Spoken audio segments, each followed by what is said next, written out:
Hi friends, ముందుగా నాలా చెద్దర్లు ఉతికే మేధావులు ఎవరైనా ఉంటే కామెంట్ బాక్స్లో తెలియజేయండి.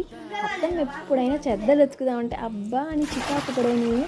సో ఈరోజు నా బుర్రలో ఏదో సద్బుద్ధి కలిగి నా అంతటా నేను చెద్దర్లు ఉతుకుదామని నానబెట్టానండి. ఎప్పుడన్నా బట్టలు జారేయాలన్నా పంపు వచ్చేటప్పుడే బకెట్లలో పట్టుకునేదానండి. కాకపోతే ఈరోజు పంపు రాకపోయినా నీళ్ళల్లో కష్టపడి తోడుతున్నాను. కాకపోతే వాడిని బాధాలంటే భయమేసి మరింత సరిపేసి బాగా నానబెట్టి ఇలా కాళ్ళతో తొక్కేసి అయితే జాడిస్తున్నానండి. అది కూడా 2-3 సార్లు జాడిస్తున్నాను అనమాట. సో అలా అన్న మురికిపోయిద్దని. సో బాధడం కంటే ఇది కొంచెం ఈజీ కదా. సో ఏమంటారు ఫ్రెండ్స్, లాస్ట్ టైం చెద్దర్లు జాడించినప్పుడు 2 డేస్ అయితే నొక్కిలేసాయండి గోడలైతే. సో ఇది ముఖ్యంగా ఈ రెడ్ కలర్ ఉంది కదండి చెద్దరు అయితే, దీన్ని జాడేయాలంటే చాలా కష్టం అండి. సో ఇదైతే చాలా బరువు ఉంటుంది అనమాట తడిస్తే. సో ఎలాగో తంటాలు అయితే పడేసి ఇక చెద్దర్లు అయితే ఉతికేసానండి. సో వీడియో ఎలా ఉందనేది కామెంట్ బాక్స్లో తెలియజేయండి. Okay friends, bye.